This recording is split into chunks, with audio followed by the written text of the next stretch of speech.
you know you're not good in that situation, then find somebody in the group who is and offer them something in return for them going with you to help you sit down with that seller. And it's doing two things. It's potentially getting your deal accomplished, but it's also a learning opportunity for that person who's not good at those skills, and maybe they can pick up on some cues that they would get a little more comfortable each time they try it.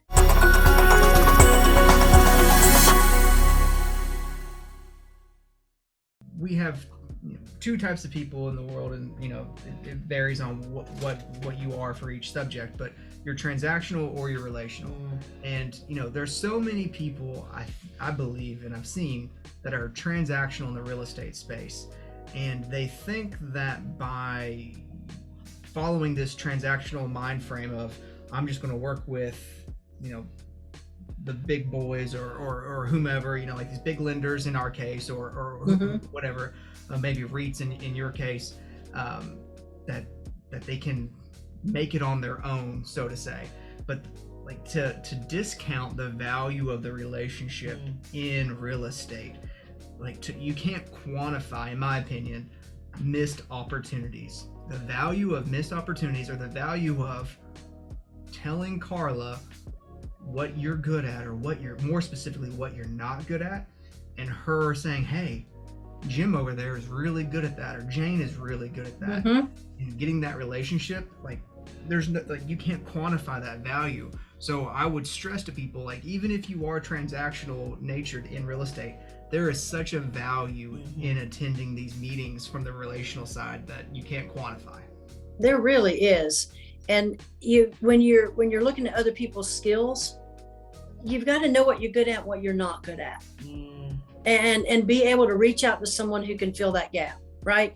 So we've got a lot of people, transplants, moving in from other states, coming down to South Carolina. Unfortunately, sometimes there are too many. Too many.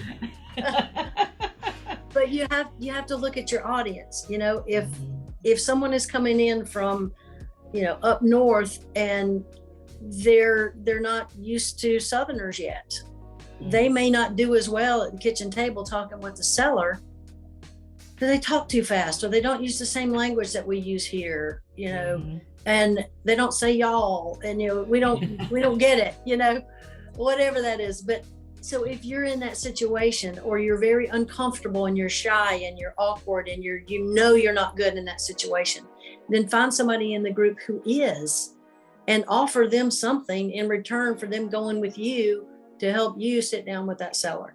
And it's doing two things. It's potentially getting your deal accomplished, but it's also a learning opportunity for that person who's not good at those skills, and maybe they can pick up on some cues that they would get a little more comfortable each time they try it.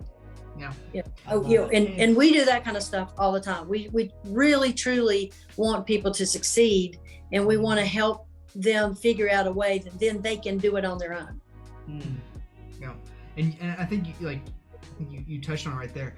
On the relational side, on the front end, it's going to cost you a little bit more. You're going to have to give that person something, but you get to make something on a deal you wouldn't have made anyway. So right. It is profit. I know so often those people are like, well, I can make more if I do it on my own. You'll lose the deal if you do it on your own.